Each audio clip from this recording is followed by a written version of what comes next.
now as a part of the You Are Enough conference is Lisa Anderson, and she is speaking to us on the topic Invisible Professional to Influential Leader. The stage is yours. Thank you, Dr. Cheryl. I am so excited to be here. So, have you ever felt invisible in the workplace? I certainly have. I am an HR professional with over 25 years of HR experience. I started my career as a recruiter, and I grew my career to what I am today, which is a chief HR officer for a technology company. At one point in my career, I felt invisible. And for me, it showed up in meetings. I would be in a meeting, and I don't know if you guys remember the Charlie Brown cartoon, and every time they showed the classroom scene, the teacher was saying, wah, wah, wah, wah, wah. That's what was happening to me in meetings. So in the room, I was hearing wah, wah, wah, wah, wah.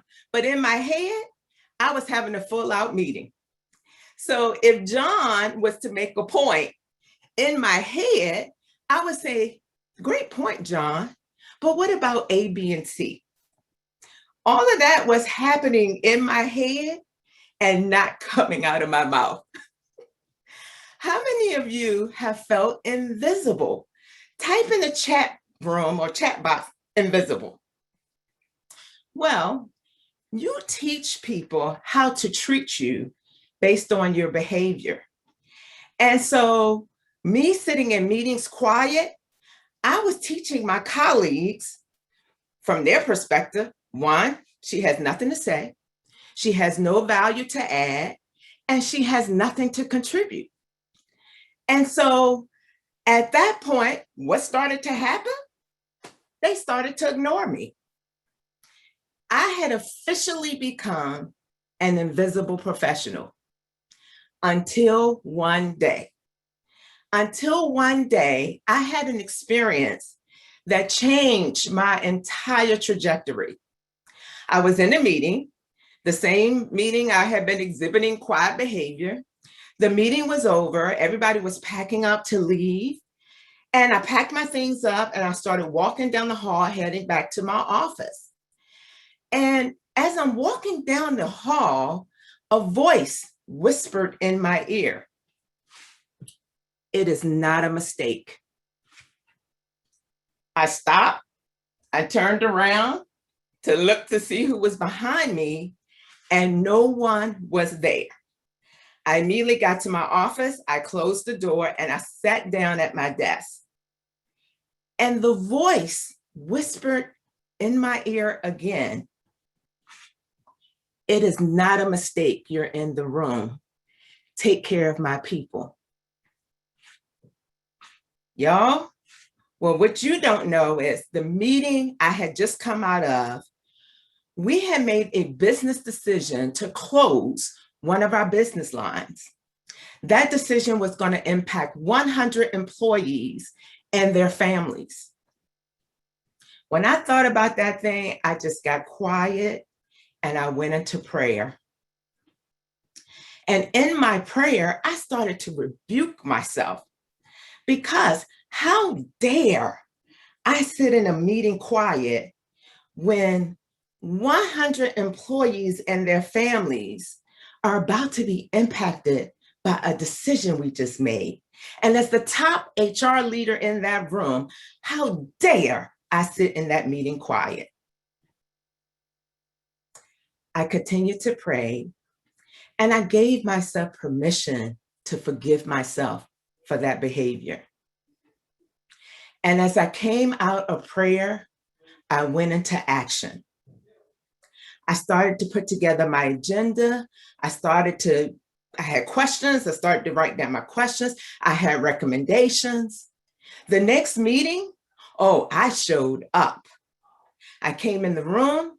I started asking questions. I started putting my recommendations on the table.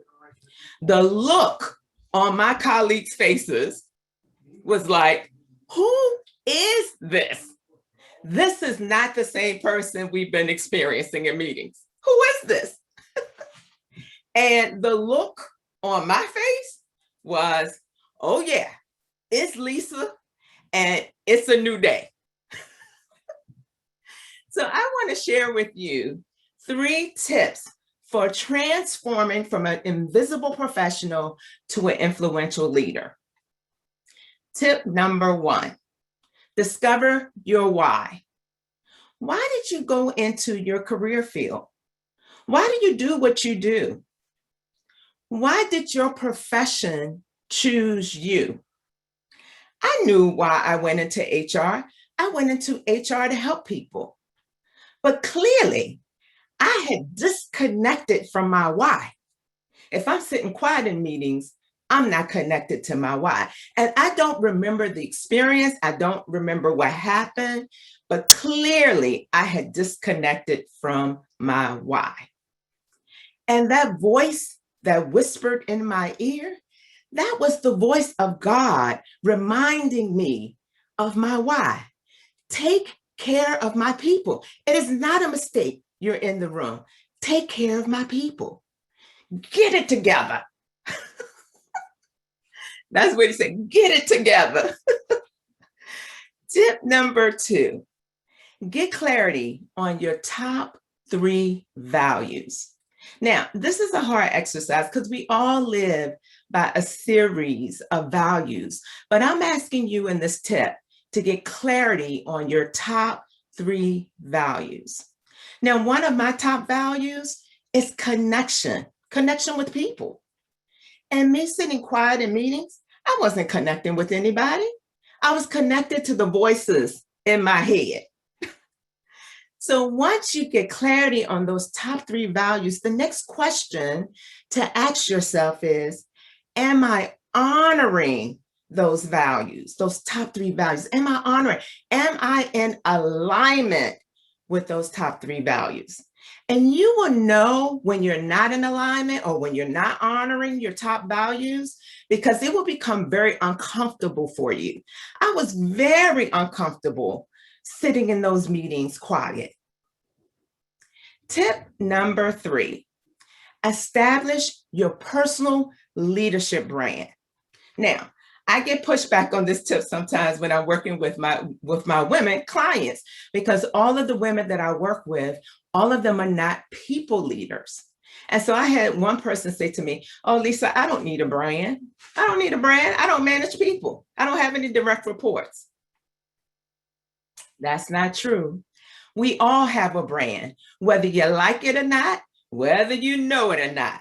We all have a brand. Now, there's some positive brands and some not so positive brands.